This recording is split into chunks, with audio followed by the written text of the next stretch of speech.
Experience Ant-Man and the Wasp: Quantumania in 3D. Scott Lang, you have a daughter. You're an Avenger.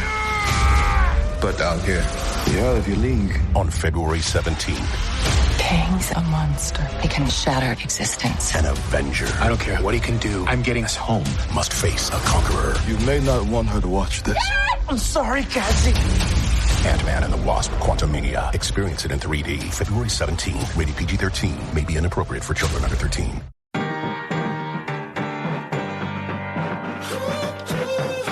Hi, and welcome to Deep Dive with Jamie Stein, where we take a deep dive look at all things reality TV, pop culture, and the world at large. I'm an intuitive and an empath, which means I pick up on the thoughts, feelings, and energy percolating in other people and the world around me. I believe there is meaning waiting to be found at every turn if you're willing to see it. So join me as we dismantle everything from trash TV to high spiritual concepts and learn more about ourselves, each other, and how we're all connected.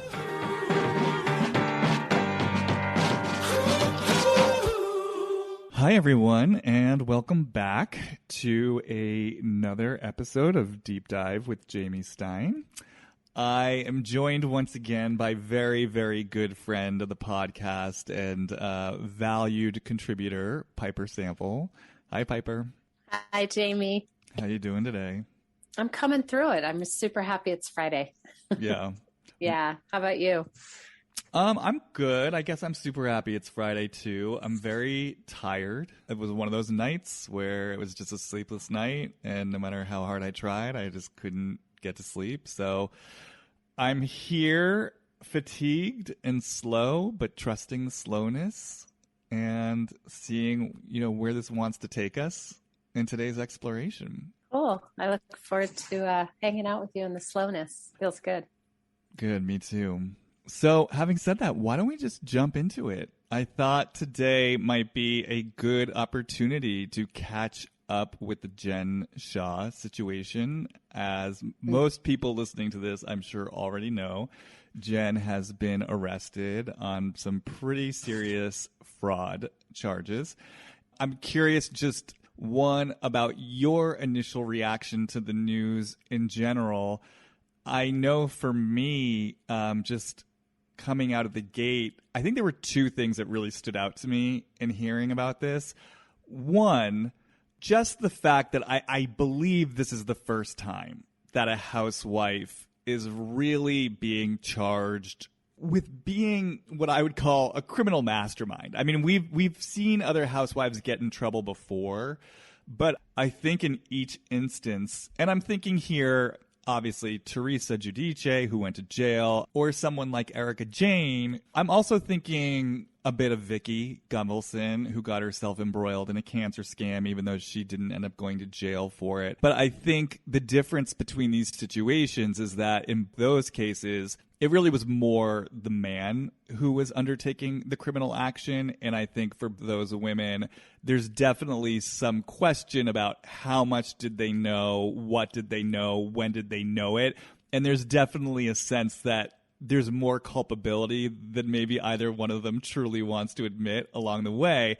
But the difference between those situations and this is, in this instance, Jen is really the criminal mastermind. And that this isn't just, a woman who was along for the ride. It's not a situation where, there are some third-party victims who I don't know about, who I'm turning a blind eye to.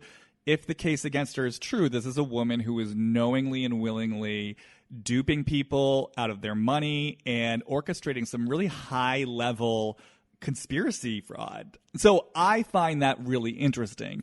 And then I think piggybacking that, what I also find interesting about this is that my own personal experience of Jen over the season, and you and I have discussed this, I think we're on a similar page, is that I actually, in a lot of ways, liked her. It's not that I didn't see her problematic behavior, but I always felt her vulnerability. And I always felt her desire for connection. And even on a deeper level, I really experienced her as a woman who did have a lot of fear and who was hiding that fear behind a lot of bluster.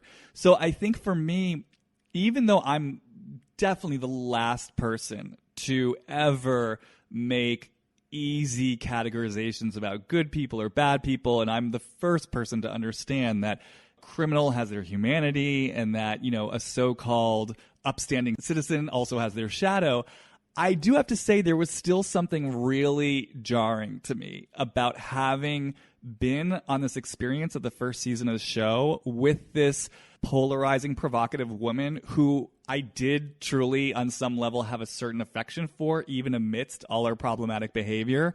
And for me, squaring that with, okay, here's this woman who I saw in really fragile places. I saw her deep vulnerability with her husband. I felt the places where she's felt abandoned. And now here's this other possible side to her as this criminal mastermind. And I just, that I don't know what to call it. I don't know if you'd call it duality, that tension, that polarity. It's interesting to me.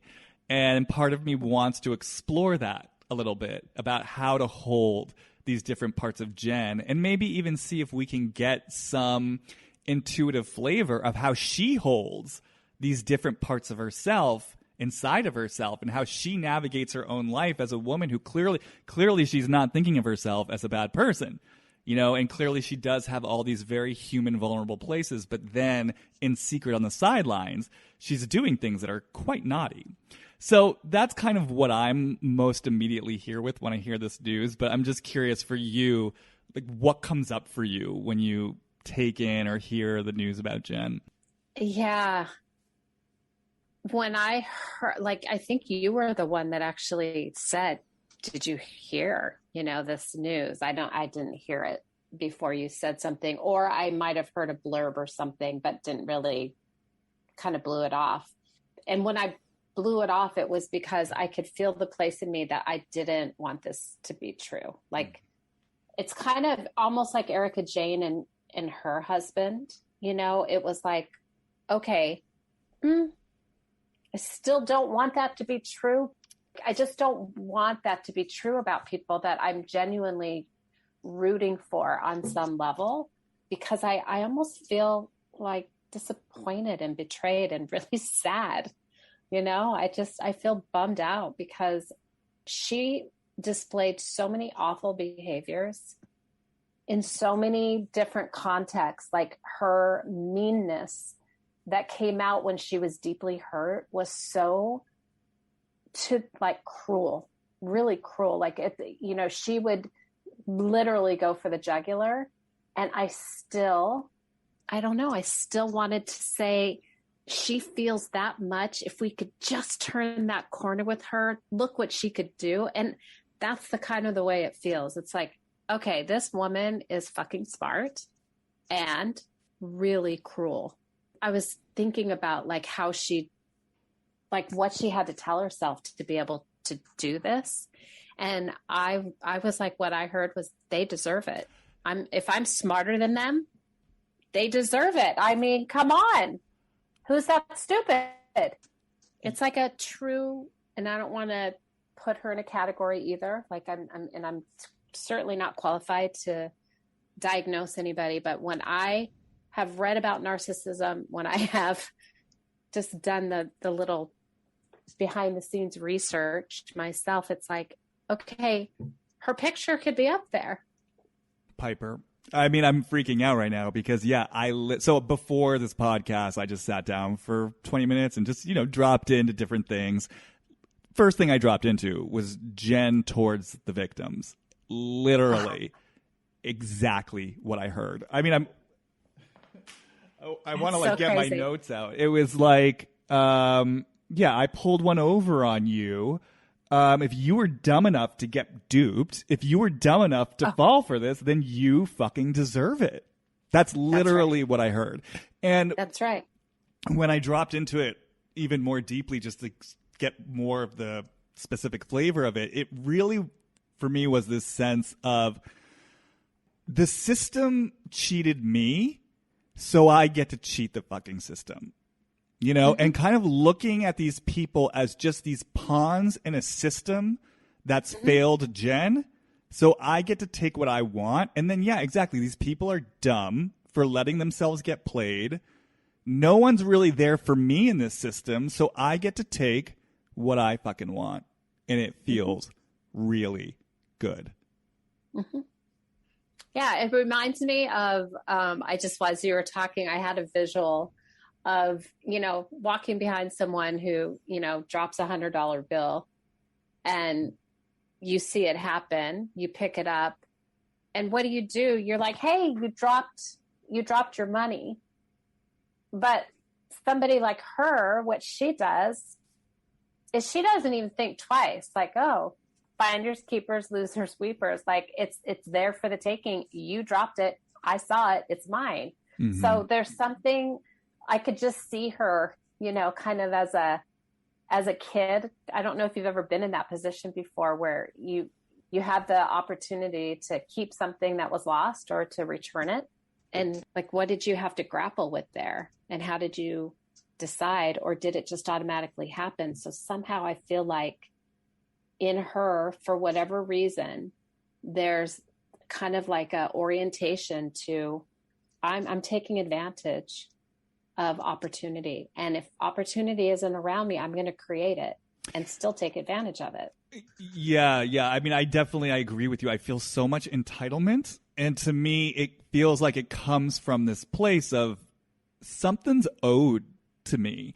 And mm-hmm. as I was exploring her landscape around this, I did drop into, well, what about kind of an honest day's work? What about an honest business? Which, by the way, I think she's had some honest businesses, and I'm so curious about that. Like, there's a makeup line, I think. There was an eyelash extension line or fake eyelashes. And I'm so curious, were those earning money? Like, how much money were they earning? And the follow-up question to that, which I'm going to answer my own question, if she has these viable businesses, why not be throwing her weight behind those, rather than creating this criminal enterprise? And, the feeling that I got when I was dropping into her was this sense of, even if, there is this part of me that feels like she has some sense that the kind of wealth and the kind of money that she really wants and craves for herself, somehow she can't create for herself on her own. Yes. Okay, let me finish this. I'm curious what's coming through you, but let me just finish this thought. And then what also comes through is this sense of, let's just say, though, she could create it through an honest way of earning a living. I have this feeling like that still wouldn't be satisfying to her, that there is this angry, defiant, entitled place where she feels like she was cheated of something or something was taken of her. And that voice, that energy needs to live through this secret world, and that it's so intoxicatingly powerful. It creates this intoxicating sense of power. I'm getting one over on you. There's like a charge in it. And that some place where she feels unheard in her anger, in this place where she was wronged, it's like, no fucking way am I earning an honest day's living. Like, that wouldn't let me feed this charge. I have to be getting one over on the system, on people. I have to be getting one over on people. Like, I'm going to win. You don't get the last word. Mm-hmm. I'll show you. Mm-hmm. And underneath that, it feels to me, when I was saying yes, I feel like there's a deep place in her. It could be karmic, but it's like it doesn't believe. That part does not believe that she can do it in an above board way. That she's going to either get killed for it. Something's going to happen there. I feel her as someone that really, I often think about things in directional. Like, are you moving towards expansion? Are you contracting? Are you reaching for your highest good? Are you deep in your shadow? Like, what's being expressed here? And what I was sensing with this place, what she doesn't really believe, if she actually could harness her belief and like step into that and act from that place, I feel like not only could she be really, really successful, but she might actually want to do something with it for her crusade, whatever, like I could see her doing it to give to the larger rather than just keeping it for herself. But that distortion, that disbelief, it's like a fear, a hurt, and it just turns it around. And whatever she was betrayed, it's like she's gonna do it first and put that in front of it. Yeah, exactly. It makes me so curious about where this came from. I did do a little bit of research about her just to see if I could pick up some threads, but there's not a ton out there about, I mean, we know what we already know from the show, which is, I think her father was Tongan, her mother was Hawaiian. They moved to Salt Lake City, which is where she was raised. I don't know what their financial situation was growing up, because part of what I dropped into was just Jen's relationship to things, the clothes, the house, because that's another thing that's come out now too, is that, she was renting that house and passing it off as, property that she owned. So clearly she's got a lot invested in the trappings and also the appearance of the trappings. And the voice that I heard around her relationship to the trappings was very much, no, I'll show you, like, I can have this stuff too. I'll show you. And I also kind of started to see the other women actually from the show. Like I saw Meredith, I saw Lisa, I saw Heather from Jen's point of view of, I get to have this stuff too. And this kind of, even when I bring them in, I feel this resentment that comes in. Like, it's not fair that you guys get this and I don't get to have it. So I'm going to have it, and I'm going to have it now. And in that place where there's some idea that she can't generate that on her own through an honest means, through the system that exists, she's just going to take what she wants to take. And so, yeah, I do get curious about where did that initial belief get formed that she can't generate this on her own? Like, was this a socioeconomic class issue where maybe she didn't have as much in her peers as her peers in Utah? Is part of this, some of the struggles she spoke about in terms of being a woman of color in white Utah, and was this playing out on a much more personal level in terms of just family dynamics and maybe something that was going on there where parts of her were denied, or maybe she got messages around what it means to be a woman versus a man, and her ability to generate for herself, or maybe there was some part of her energy that she felt got cut off early on. I mean, we don't have these answers, but it's definitely, I just get so curious about where did that belief in her stem from, because that it really does feel like she's acting from that place of, I learned this lesson that I'm not allowed to create what I want to create. I'm looking out and seeing all these other people create it for themselves. It's not fair. So now I'm going to take what's mine. And don't you dare tell me I can't have it now. Mm-hmm. Like, that's where all her rage goes.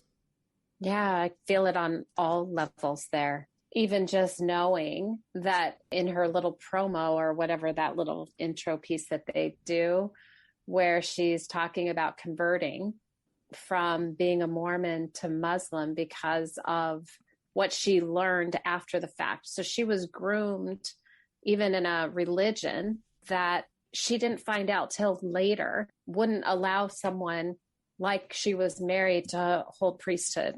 Oh, that's really interesting, actually. That's really interesting. I feel like you're bringing up some really interesting points, because the truth of the matter is, I feel like there's so much time and energy spent in the show exploring, for example, Heather's relationship to the church, Whitney's relationship to the church, Lisa's relationship to the church, but we actually never really got into Jen's history with the church, which by her account is just as conflicted as, say, a Heather or a Whitney. And I think what's so interesting is that there is so much information there if we actually stop to take in and dismantle some of what she's saying about her past relationship with the church. I mean, just first and foremost, even the fact that her family was Mormon, which we never learned anything about. I mean, I'm assuming they converted to Mormonism once they moved to Salt Lake City, which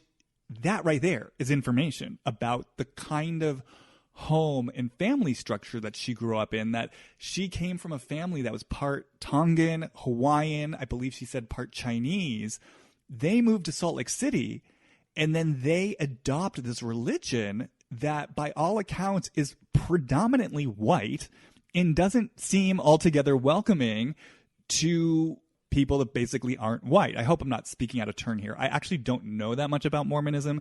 I'm more or less going off kind of what I hear from the show and from pop culture. And even if, let's just say for some reason they were Mormon before they moved to Salt Lake City, and maybe that's why they moved to Salt Lake City. Again, I don't really know the history of what went on with her family. But even so, the fact that she would come from a Tongan, Hawaiian, Chinese family that for some reason was Mormon back in Hawaii, that's information about the family system that she grew up in. And I think it's so interesting because I actually, as part of my exploration of Jen coming into this podcast, I actually did take a moment just to drop into what I intuitively picked up on as what I would call Jen's higher self. And so when I use the term higher self, for anyone who maybe isn't familiar with that language, that basically means, feeling who someone is in their essence. Like if someone has the opportunity to really heal whatever it is in them that needs to be healed, and to untangle their knots and to work through their distortions. And if their energy were really allowed and supported to flow freely in its sort of quote unquote in the best version of itself, who is that person integrated, let's say. And so for Jen, when I dropped into her, honestly, what I felt from her was such a deep, rich connection to her heritage. Like it really feels like this is a woman who deep down, her soul longs to be connected to her cultural and ancestral roots. And it's interesting because I think you even used the word karmic before, that there might be something karmic here. And that's almost what it feels to me, like on a soul level, that this is a soul that feels lost. And she's really yearning for something in terms of that connection to her heritage and to her ancestry. And I mean, you see it on the show. I mean, just the fact that, it was played for laughs. And yes, it was funny because it was so self-involved, but just the fact that she brought in these Tongan dancers to Meredith's birthday party, it's sort of everywhere on her. I think this is a woman who really, really longs for that connection to her people. And so if we trust that information, just the fact that she's in a family unit and in a family system that's basically saying, we're not going with our roots. Instead, we're going with this other predominantly white religion that's all about control, and it's all about kind of, rigidity, keeping things locked down in a lot of ways. It's about a certain image of perfection. And then you're Jen, and your spirit kind of wants to move in a much more kind of organic way that feels sort of true to you and to where you come from. That right there, it's going to influence how you orient between yourself and the world. And so then bringing in what you're saying on top of that, right?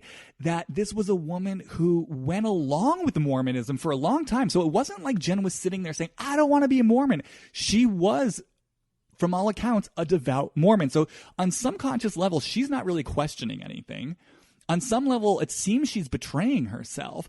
And then she meets Sharif. And it's only through meeting Sharif and him saying to her, look, I can't convert to your religion because your religion literally did not allow black people until the 70s. AKA, there's some really deep history and roots of racism, and I don't feel comfortable joining that community. And per Jen's description, that was the moment where she first started questioning her religion.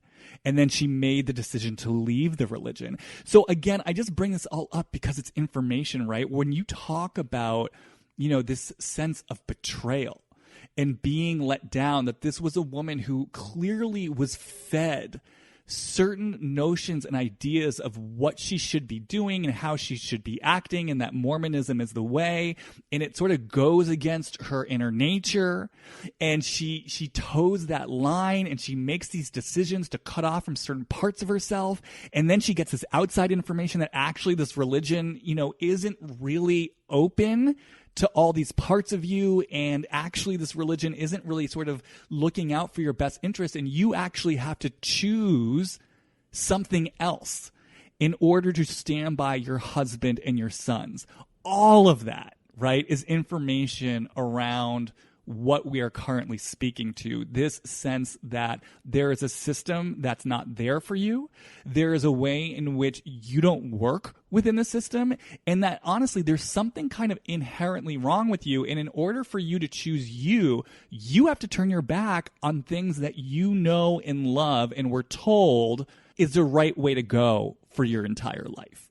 So if you feel those little points of betrayal, it feels like they've been there all along somehow. Like in every corner she turned sort of gave her more fuel for that, which I think is interesting because oftentimes for me, I'll hear those sort of patterns that show up like that. Like, okay, look at all these opportunities that she had to do exactly what you said, which is dig in and show them through just being, but somehow when you don't have that belief, you have to prove. And if you're looking around and this is what it looks like from the outside in, you try to mimic it, right? It's like there's something so cut off from her experience and like what she's actually living. Right, exactly. And so then there is this inherent message that she is getting on so many different levels, right? Because she's getting in the message being, you're not okay. You know, you are not okay on some level. She's getting it from her family, who says that she needs to be Mormon. And presumably in that message is something about like your cultural heritage isn't fully okay. But then she's also getting that message from Utah. I mean, she herself said that everyone in Salt Lake City thought that she was black because they basically saw someone of a different skin color and assumed she was black. And they didn't care to get to know her. They didn't care to get curious about her. She was just kind of put on the sidelines as a black woman. So there's a message she's getting from the culture she grew up in. And then she's also getting that message from Mormonism itself because, again, she had to choose her husband and her sons over Mormonism. So it's like every step of the way, Jen is getting this message that on some level she doesn't belong, and that her way of living and of being or existing doesn't work or isn't right. And that there really is no space for her to just even have a basic sense of who she is, of what's right for her, and how she would even want to create in her life. I don't know if you caught this. I was thinking about this in like the first couple episodes where you saw her interact with, I think it was Meredith and what's the other one that looks like Meredith? Lisa. Yes, the two of them, they're together. I don't know what it was that I saw, but I remember feeling her trying to almost in the same energy as, is it Heather? Yeah. Kind of that same idea where you don't get to exclude me. I've earned my place at the table here and I'm going to step in here, but almost you can feel the energy a little pulled back. So when you say a part of her is pulling back, which part of her is that for you?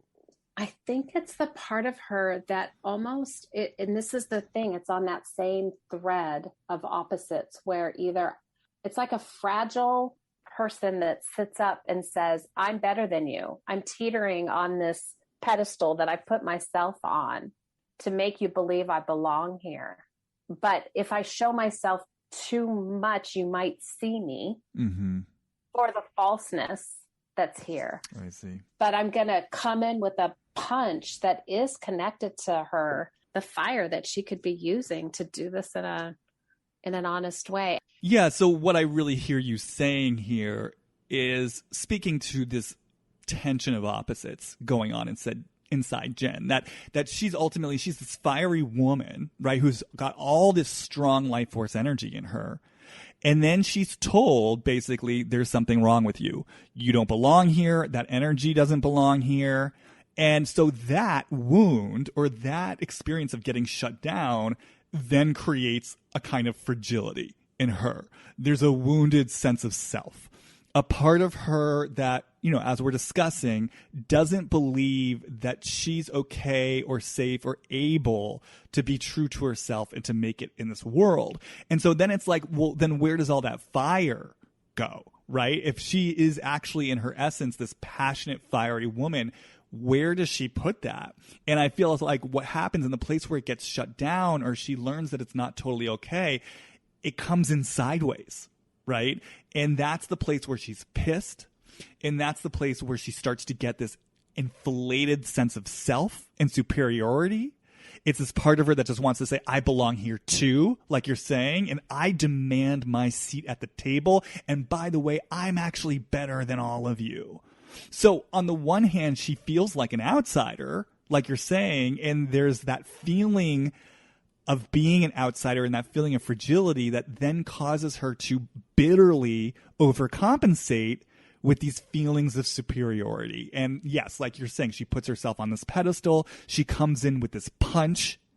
But all the while, she does have to maintain this balancing act, right? Because there's such a thin line between the fragility and also the superiority. And like you're saying, it's also like she kind of needs to, in some ways, at least try to keep all these warring parts of herself at bay, because if she doesn't manage to balance it all, then it kind of invites people to start looking a little more closely at her bluster. And if people look a little bit more closely at her bluster, well, then it might not be too long before they see her deeper fragility. And then it feels like it's a place that really, really threatens her. So yeah, it's like, I totally get what you're saying. It's this idea that she's this fragile woman who's, sort of very aggressively putting herself on this pedestal, but also kind of holding everything back in a way, or at least trying to. Obviously, she loses control a lot of the times. I don't know.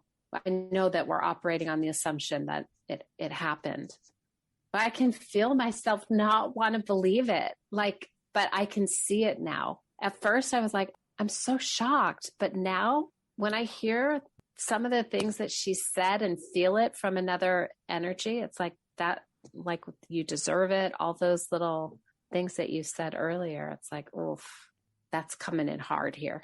Yeah, and it's interesting too. I don't know if you've caught wind of this, but one of the pieces of this whole controversy is that Jen's social media presence, since this has all happened, has been very difficult for people. So basically, she just, much like Erica Jane, actually, and we're gonna do an Erica Jane deep dive. We have to. Yeah, I want to do it around the premiere, which is next month. But very similar to Erica Jane, she's doing this thing where she's, in a lot of ways, posting on Instagram as if nothing's happening. I mean, literally, 1 or 2 days after she showed up at court for, what's that? Is that called arraignment? Is that? I'm not up on my legal terms. Indictment, arraignment, yeah. Yeah, her first court appearance. The next day, she was reposting shots of her getting her hair done, chilling out on the stylist's couch on her phone, acting very unbothered. And, people have just been saying to her and about her, basically, this is so tone deaf. How can you be posting as if nothing's happening? And when I drop into her around her Instagram presence, it's just that voice that just basically says, you're not getting the best of me. You're not going to win. It is that. It's like, I'm unbothered, and I'm not going to let you see my feathers get ruffled. I'm not going to let you have the last word or the last laugh. I'm going to fucking win. Even in the midst of like her being taken down.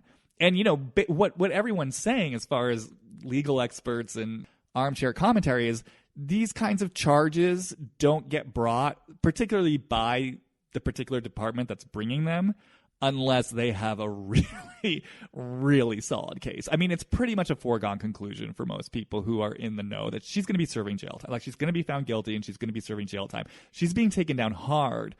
And yeah, just feeling that stubborn place in her that's like, I don't care how hard I'm going down. I don't care if there is literally video footage of me doing the thing they're accusing me of. You are not going to get me to budge. You are not going to get me to admit anything. And it is this huge feeling of just pride. pure and simple. Like, I am not giving you the pleasure of seeing me go down. So I think I just bring that up because it feels energetically connected to, you know, some of what you were just saying as far as like putting herself on this pedestal and just this, it feels like such a power struggle in a lot of ways. Like all of this is connected to a feeling of power and sort of taking back power in a place where clearly she felt powerless.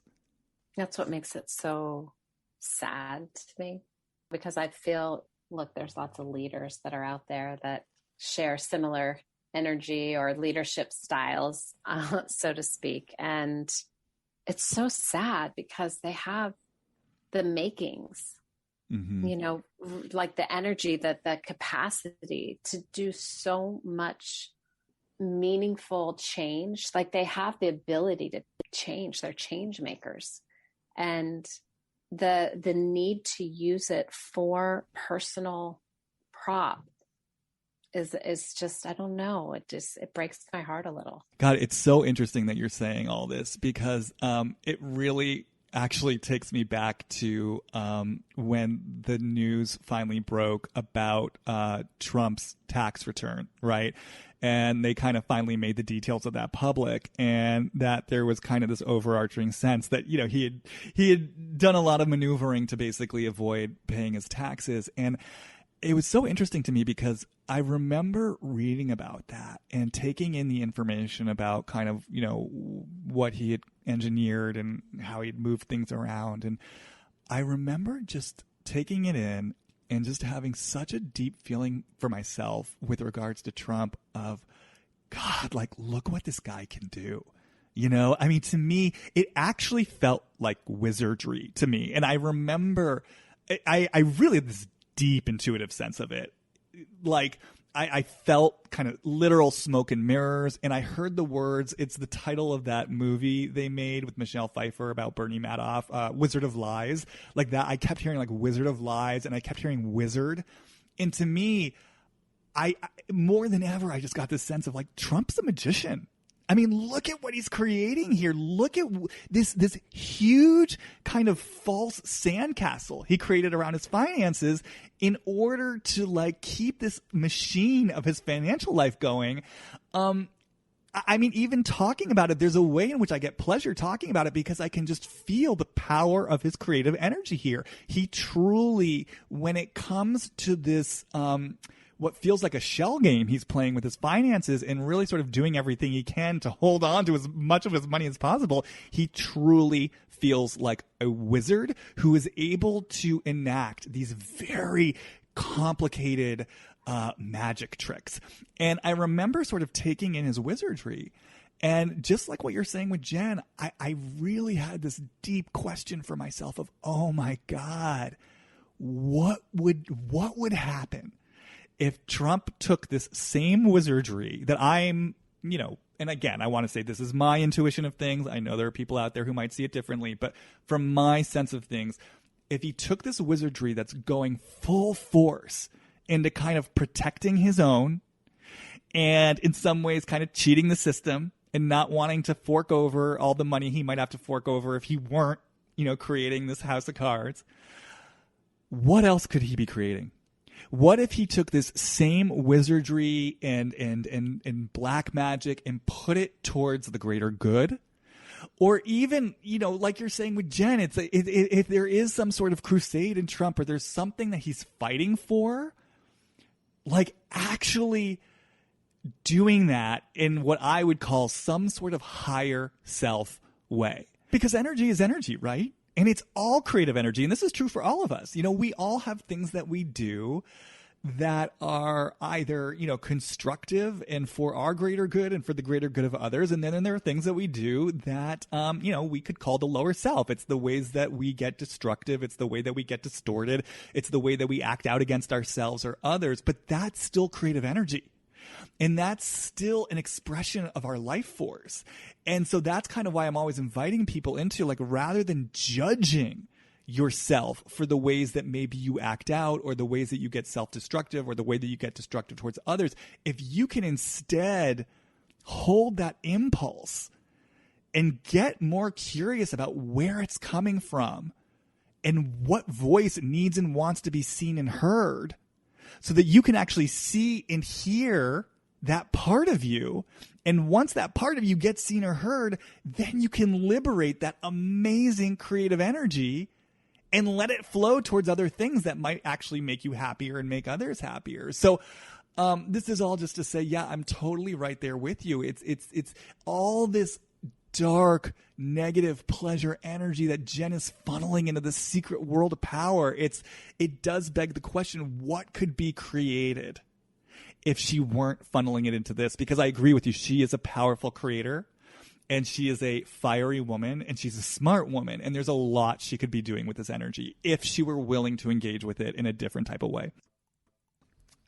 And on that note, I've been sitting here with the question of what, on kind of a broad theoretical level, in terms of energy, what would need to truly be seen and heard for someone like Jen to be willing to give up, let's call it kind of the false pleasure and power of basically taking what's mine and screwing people over in the process and redirecting that towards some constructive end? Because again, it feels like the place in her that pulls back from that, is a place that feels like something's gone unheard and unseen and unpaid for. So it gets me curious. And I have to reiterate, I'm so tired today because I barely got any sleep. So I'm going to try to piece my way through this in a succinct, clear way. But, is it just as simple as she needs space, like whatever that place is where she got a message around Jen, you don't get that, or you can't do that thing, you're not allowed, or even your desire to create something is dumb. Whatever the message was, that she just gets time and space to really own the place that wants to say, fuck you, I don't like this, this is mine, this is what I want. Like, what needs to be excavated here? I think part of why we don't really have the information, at least for me, is I find that out usually through hearing a perspective, understanding how these perspectives got formed, where someone learned what they learned. Right. And because I don't have that information, the only thing I can feel on an energetic level is that there's a split in reality. It's almost like a house of mirrors or something, where everywhere she looked, it was up to her, and without the capacity at that time somehow, or whenever this happened, or however, like when you talk about power, the real powerlessness around knowing that she needs something to be different that's not, and it's going to be up to her to make that happen. Well, what you're saying makes so much sense, because one of the things that I did find so touching about her over the season, I remember when she was telling her husband, basically, when she was confronting him about feeling abandoned by him around her father's funeral. And I remember she made this comment where she said something to the effect of, I was pretending to be strong and like I knew what I was doing, but deep down I was so scared, lost, and confused. And when I heard that, for me, the way that landed in me was, oh, this you could be talking about your entire life right now. That to me just feels like the whole metaphor of, you are someone who has been pretending to know what they're doing, and deep down you just feel so lost and scared. And it really touched me at the time. And so I love what you're saying, because this brings back into the conversation where we started, which was, in a way, how do you square your experience of someone's humanity and vulnerability with then this really kind of criminal behavior? But what I hear you saying is, like, in this place, you're speaking to that powerlessness right now of like, it's up to me to get this. I don't have any help. And deep down somewhere underneath all this, I am frightened out of my mind, but I have to act like I know what I'm doing. And then it totally makes sense that, of course, there would also be rage connected to that, you know, in this place where it's like, I have no help. I've got to do it my way. I'm seeing all these other people getting the support they need and able to create the things that they want to create. I'm getting all these sort of different messages. Like, where's the help for me?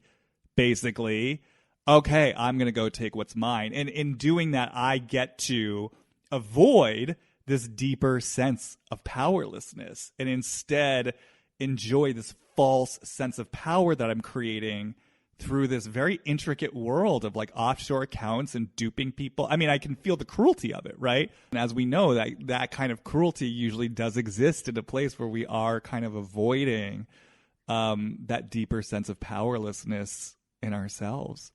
And I think these types of behaviors, there's a maze that actually got a person to be able to do what they were doing knowingly and blame the others, like gaslight, whatever you want to call it, for their stupidity around it. Only you've created the conditions for them to trust you.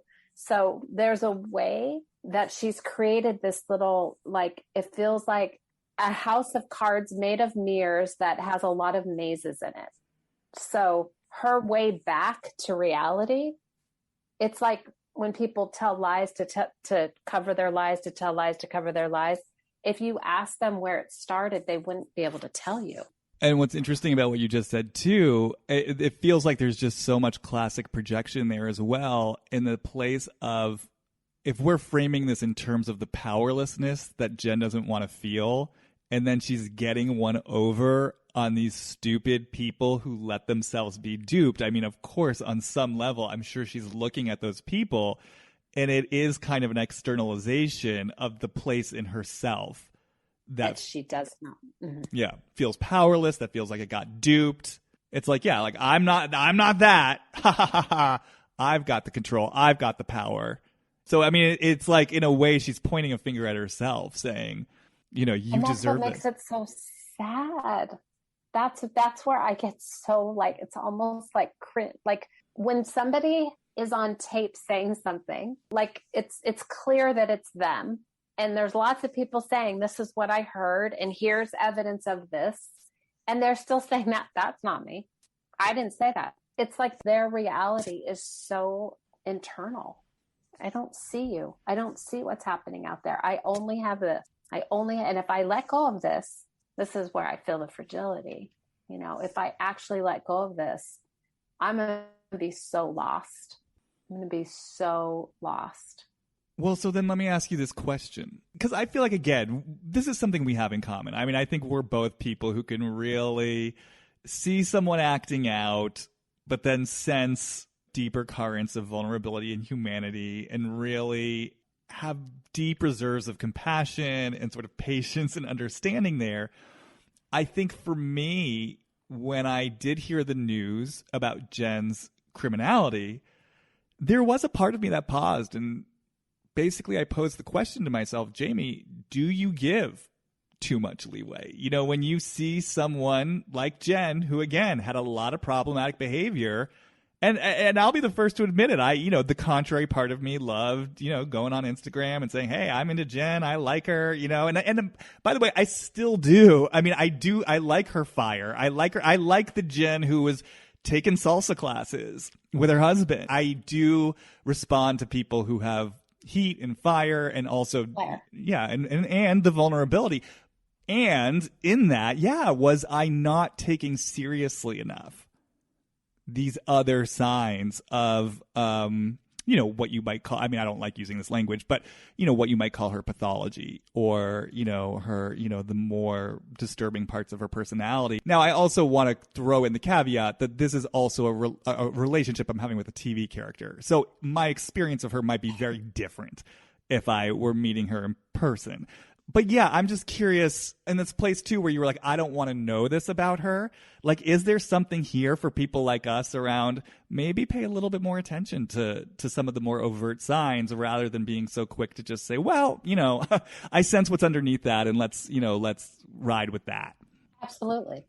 I mean, you hit the nail on the head. There's a way I'm always seeing the humanity in people. And I think there's a fault that I have there. So when things like this happen, I question, did I see that capacity in this woman? Like, I was literally shocked, like, how can I be shocked? I mean, I felt shocked. It was like somebody told me that a friend of mine, that I didn't see something about them, that they were capable of, that everybody else was saying, oh, believe me, she's capable of that. I'm like, come on. We're capable of doing really shitty things if we believe that what we're doing is okay or not problematic in some way. And I don't think she saw this as a problem. No, I don't think she saw it as a problem. It was a solution. Yeah, it's such an interesting question, because the other thing that I'm thinking about, for me anyway, is that distinction, for example, that I made a few minutes ago between how I relate to people on TV versus how I relate to people in real life.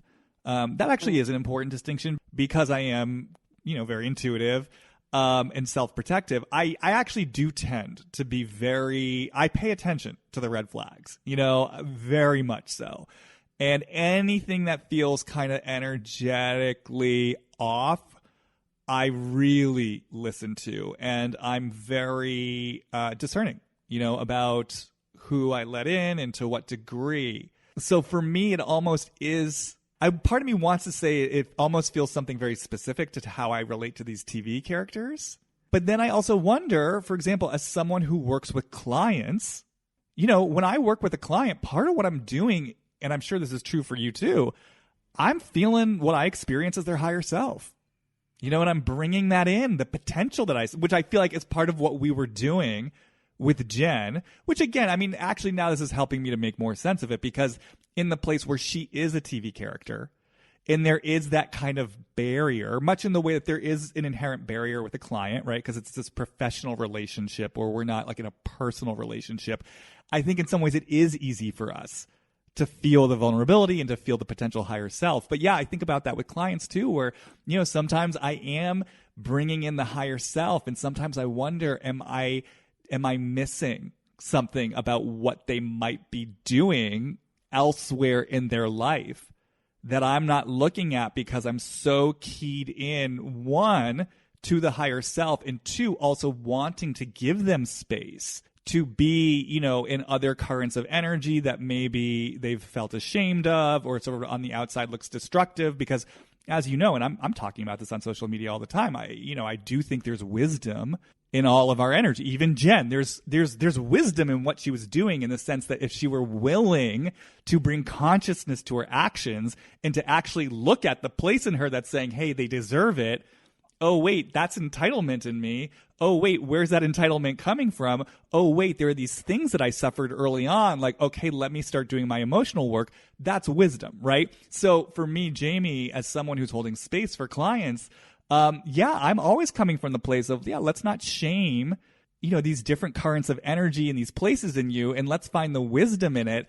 And it just brings in an interesting question that we don't necessarily have to answer in this moment. But yeah, as people who are working with others, just how you walk and hold that line of holding space for someone's higher self, of giving them space and permission to be in all the different versions of their energy, no matter how messy, but also being willing to really hold the possibility of what truly might be going on in the darker corners, or in secret, or things that they're not telling you about, and not being so quick to dismiss possible distortions that maybe are really destructive.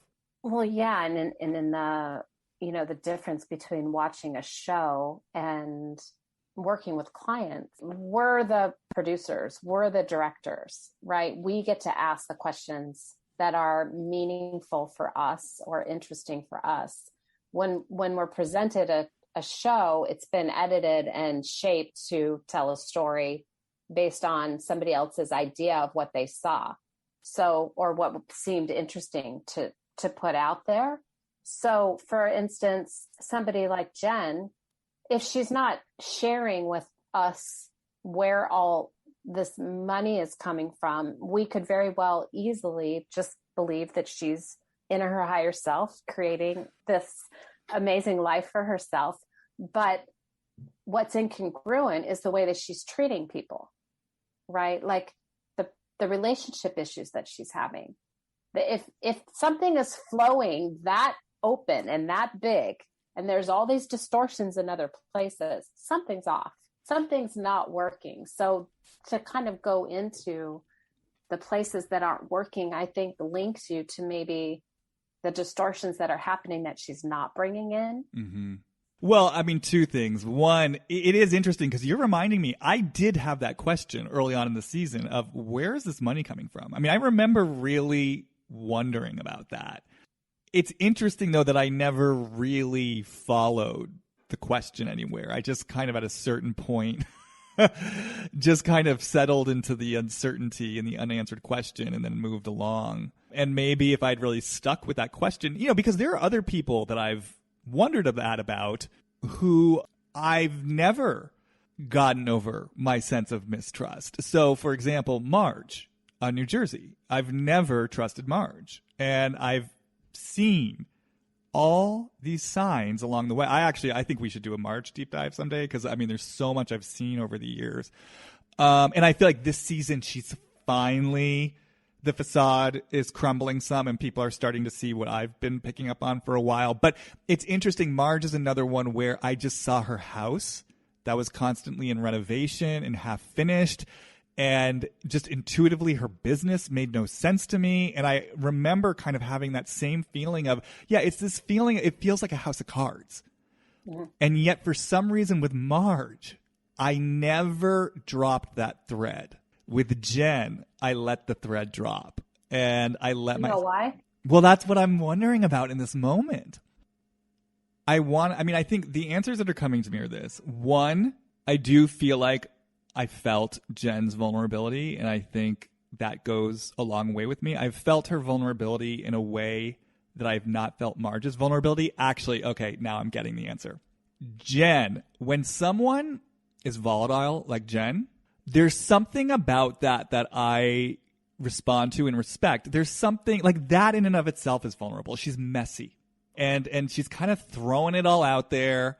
Her heat and her fire and her passion's on the line. She's making mistakes. She's making messes. And there's something about that I respond to. Now, Marge, on the other hand, because the thing is, it's almost like, I mean, it's ironic. What I'm about to say is ironic given the whole premise of this episode. But what I want, that current in me, what it wants to say is I prefer the devil I know or the devil that's more readily visible than the devil that's in disguise. Because for me, Marge, on the other hand, is someone, she doesn't let it show. And I feel like she hides behind making everything sound good and look good. People love her. They quote unquote stan her. Marge does horribly obnoxious things and people cheer her for it. So for me, there's like a disingenuousness there that I don't trust. Whereas, when Jen's kind of making a mess of herself, I'm like, okay, well, here it is. And in some ways, like I said earlier, there's a vulnerability to that because she opens herself up to so much criticism. Does she open herself up or does she lose control? Oh, well, no, she absolutely loses control. I'm saying in that place where she loses control. I'm not saying she consciously or willingly does it, but in the place where she loses control, she unwittingly opens herself up to so much criticism. Whereas I feel like Marge is someone who hides a lot of this messier behavior and then has this kind of cultivated persona that everyone loves. And I have more mistrust for that. Now, of course, the implicit irony in all this is I'm calling Jen, the devil that the devil that's more visible. But now here we see that actually, there was a devil that was quite invisible. And so maybe there is just sort of a message for me, like, it's interesting, as intuitive as I am and as much as I always trust my instincts, here was one case in terms of a TV personality where I had kind of an initial tug around something. And then I did sort of just drop the thread because I was touched by her vulnerability and I liked her heat and I liked her fire. And part of me also I saw her as an underdog. Those are things that they foster a sense of compassion in me. And so I think I just went with those threads. Yeah, for some reason, trust comes to mind again. And you just mentioned it again about really trusting yourself. And I think that's ultimately in the vein of this question that you originally asked. It's like, I can feel the place that I give up trusting myself if someone is telling me something that they believe to be true.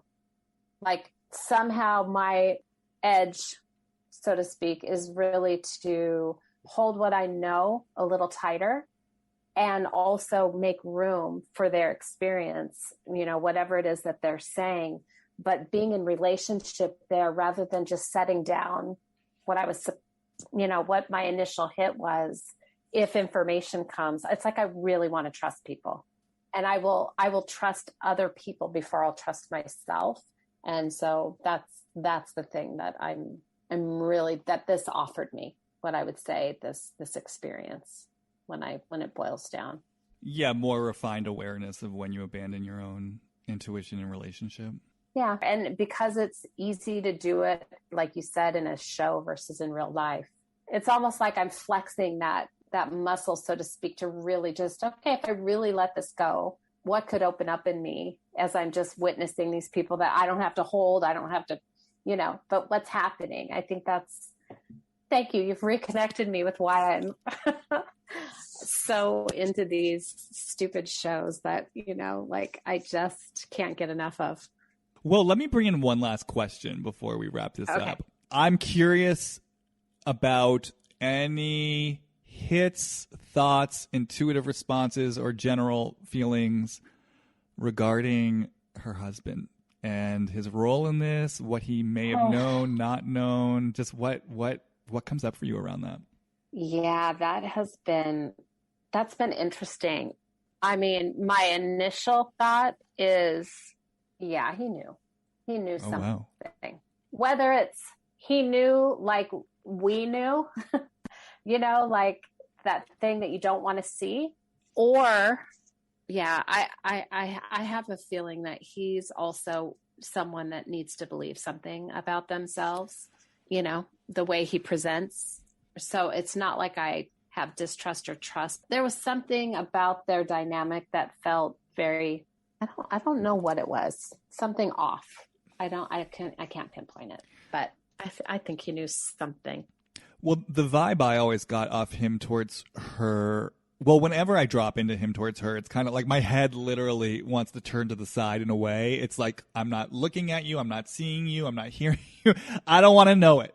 And, it makes so much sense just even given the way their marriage is set up, where he leaves and she's alone, a lot of the time. And when I drop into it, it's kind of this feeling of there's he feels very disconnected from himself. So kind of like you're saying, like there's this image that he cultivates that I think he's very invested. Like he's the coach who lives in the phone and gives the pep talks, and he's this upstanding guy. But when I drop into that energy, he just feels so disembodied. It just feels like he's all in his head and like neck down. He's just not feeling in any way. And it's almost like there's this woman I live with who's all fire, who's all heat, who's out of control. And there's this very undercover charge I get out of getting to sort of energetically ignore her and to somehow be the sane, rational one who gives the pep talks. It's almost like a sense of I get to dance with the devil without actually having to be the devil or to know the devil inside me. Like Jen gets to be the devil. She gets to be the crazy one. I get to avoid all the craziness in me. I guess I get to just kind of like put it on her and kind of energetically ignore her. But there's like I said, there's a charge there. There's something I get out of this. It's hard for me to put into words. No, I think you did a great job. I could totally feel what you were saying. There's a mystery though. Like I feel like there's something to be uncovered. In terms of that emotional dynamic, or in terms of the crimes and his involvement or possible involvement? Both. Like if you go to the crimes and the involvement and all of that, that's there, but it's because of everything that you just said. Like this experience is actually a external picture of what you just named internally. Yeah, because, what's coming to me too is like he was benefiting from the financial stuff. He knew they were renting a house. On some level, he had to know the financial picture. He's not dumb. Right. That's what I'm saying. I guess if I were just to get a little bit more specific or refined in terms of what I just said, it's this place in him. It's like if Sharif doesn't want to know his own rage and his own places where he's combustible, he gets to kind of other Jen. I guess that's what I mean by when I talk about the charge he gets out of ignoring her. It's like he gets to other her. And it's almost a little, when I say charge, it is a little gaslighty. It's like because he knows how volatile she is and he knows how much need she has. And so then it's almost like he gets to passive aggressively fuck with her by not being available. And then when she acts out, he gets to continue to other her. And so in the same way where I almost have this experience of Jen at looking at these victims and sort of seeing some sort of powerless, duped place in her, I feel like Sharif gets to look at Jen and see this sort of angry, volatile place in him and kind of fuck with it a little bit. But meanwhile, on the outside, he's presenting as this like stand-up, man with the coachly pep talks. My God. So when you were saying all this, first of all, she becomes the ultimate scapegoat, right? Like, I mean, she's perfect for the part. And then I remember a scene because, I have two boys. So of course, whenever there were scenes with her kids and stuff, I was always like, what is this dynamic? I don't understand what's happening here with this family. But they were all sitting there. I think it was maybe even the first time that you're introduced to the family. And they're talking about like porn and sex at the breakfast table or something related to getting sexting information or something like that. And the kids are like in high school or something. I don't even know how old they are, but there was a dynamic that was happening where she was made to look like the crazy mom, that's asking these questions, but really trying to say, hey, be careful out there. You don't, like whatever she was actually trying to offer the kids, but she was doing it in her usual Jen Shah way. And then the kids and the dad was there too. What's his name? Sharif. So they're all together. And there's these little sideways glances that are going on, that the cameras are catching where, yeah, mom, no, I don't know what you're talking about yet. Like that. I don't have nope. I've never had a girlfriend. There was something like that felt so, because I have boys and a husband, I get that a lot. I know when they think I'm being weird or crazy or just me. And there's this little thing that goes on, this little exchange. And I felt that happening with them. I feel like, yes, there's a lot of orchestration around making her look like I wouldn't say orchestration. It's a byproduct of the way he keeps away from that part of him, that devilish part that you're talking about. And then when I hear you say that, it just brings me back around to that question that we were holding earlier about where she learned these messages that, she can't create for herself. And even though we don't have the specific answers to those questions, in the place where I feel like we're constantly recreating the energetic patterns that get set early on, I just have to wonder if there's a flavor, if we're getting the flavor of some of the early messaging she got in terms of, oh, Jen, you're the crazy one. You're out there. You're wild. Your energy's too much. Your energy's too much. Mm-hmm. I mean, you think about a Mormon community where that community, you turn it off, right? This is not a community that is out there all wild and having there's a very much a rigid way of being. And I don't know anything about her family, but she has island in her her body moves a different way. I mean, she represents something wild in that culture, and whatever messaging, however that came around, I'm sure there was a message that came that she should not have what she has, that somehow it's not okay. Right. Yeah, it's just so interesting. And so then she turns something off inside of herself, or she's at odds with something inside of herself. And again, even that just makes so much sense in terms of what we're talking about. If there's something in me I have to cut off, even that I think could create the experience of I can't create for myself what I want to create.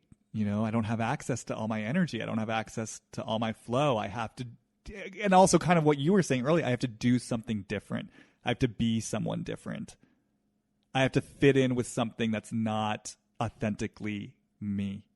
And even when I say that, I start to feel the heat in my heart. I hear the words that say it's not fucking fair, because this isn't me. You know, and this isn't how my energy would flow. This isn't how I would create for myself. So again, maybe this is part of the place where she felt for herself, the system has let me down, so now I get to cheat the fucking system. And guess what? I'm going to do it my way, motherfuckers. Like, that's kind of what I hear. Like, you're not going to let me have my way, like, in the world? I'm going to do it my way. And I'm going to be creating offshore accounts and doing things in secret. And it feels so fucking good. It's just like, you see her giving the middle finger, just like, fuck all of you, and loving it. And also, everybody does it. This isn't, this isn't rocket science. Like, I'm not really doing anything that's not being done already in other places. I'm just an individual doing it to other individuals. Like, she's, again, mimicking. So she's smart. She looked and saw how to do it, and then she did it. Well, I feel like we navigated a lot. Any last thoughts, comments, takeaways, just for closure around the Jen Shah piece for now? I don't know, man. I hope she's able to reconcile this. I hope there's some come to Jesus moment where she actually gets to feel what she's done to other people, so that she can actually start a journey of coming home, coming back to the place that she was cut off. I mean, it'd be nice for her. I'm skeptical at this point. I think I've learned my lesson. I'm a little disillusioned. I think just seeing the Instagram presence, the fact that she's pleading not guilty, it just, and that is what she's, online she's saying, this isn't true. She's thanking the fans who support her and believe in her.